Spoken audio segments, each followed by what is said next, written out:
Hello, good afternoon. This is your News 4 Now update. I'm Kay Ingram. A 17-year-old girl and a woman were killed in a deadly fire last night in East New York, Brooklyn. Investigators say that the fire on Fountain Avenue might not have been an accident. News 4's Gabi Acevedo has the latest.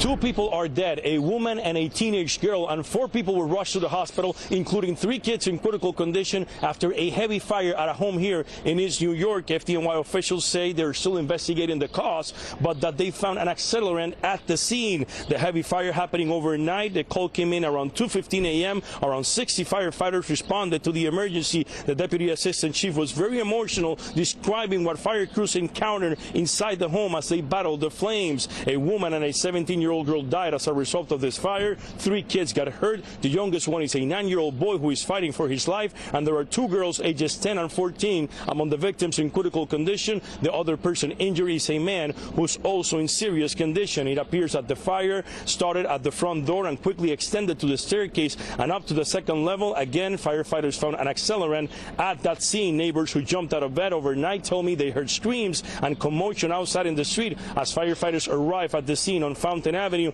The flames were put under control just after 3 a.m. Again, the information we have is that fire crews found an accelerant inside the home. 2 people dead, a 36-year-old woman and a 17-year-old girl. Reporting from East New York, Gabi Acevedo, News 4, New York. Just awful, Gabi. Thank you. Investigators in the Bronx are also trying to figure out what caused this deadly fire in Concourse Village. This here is Citizen App video of the scene this morning on Grant Avenue near East 165th Street. It appears to have happened on the 4th floor of the 5-story building. Now, at this time, no information was given about the person who died in the fire. One Long Island school district is changing its mascot. Syosset Central School District has voted unanimously to give up its Braves mascot. The district made the vote last night, and it's not yet clear what it will be changed to. But the state ordered public schools to remove Native American mascots and imagery. The order affects 11 districts on Long Island. Now, some Native American tribes have long criticized the use of the names and logos as being disrespectful. Actress Susan Sarandon was arrested at a fair wage rally right here in New York. It happened yesterday in Albany. The Queens native faces disorderly conduct charges. State police say that Sarandon was one of 8 people arrested after demonstrators moved into the concourse of the Capitol. They were all given tickets and released after their arrests. The group was calling for full minimum wages to be paid to restaurant workers who rely mostly on tips. And the Astor Place Cube is gone. It was taken away by crews last night, but don't worry, it's coming back this summer. Now, the cube was removed last night to be refurbished off-site and will return to its spot by August.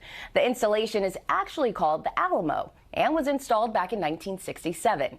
And when it returns, it will spin again. Now, at the time of its creation, the spinning was actually an accident. The artist said it was meant to be locked in with brackets, but when it began to spin, they decided to keep it that way. It was immobilized last year after wear and tear led to fears it could tip over. The Shed at Hudson Yards is launching a new immersive experience called the Sonic Sphere. It's a 65-foot spherical concert hall suspended in midair. Guests will climb to the top of the sphere, and they are surrounded by 100 speakers that play sound above and below you. Couple that with 3D light displays too. Creators call it a multi-sensory experience, and that'll run June 9th through July 7th. I'm Storm Team 4 meteorologist Violetta. Yes, a cooler day for us across the tri-state. Temperatures right now stuck in the mid-60s. It's also a little more cloudy out there, but most of the rain, as we expected, is really staying to our south. We have a disturbance diving south across the area. That's what brought the clouds into the region. But you can see that is also starting to break up from west to east. So we'll see a little bit more sunshine now as the afternoon continues. Temperatures later today expected to push into the upper 60s, so a little bit below average for this time of year. But we are going to keep things dry. Next few days looking excellent. Low 70s Wednesday, upper 70s by Thursday, and we'll do it with plenty of sunshine. So a nice few afternoons in store. Temperatures will continue to climb into the low 80s for Friday, staying into the 80s Saturday before we cool things down for Mother's Day on Sunday. Kay, sending it back over to you. All right. Thanks for that, Violetta.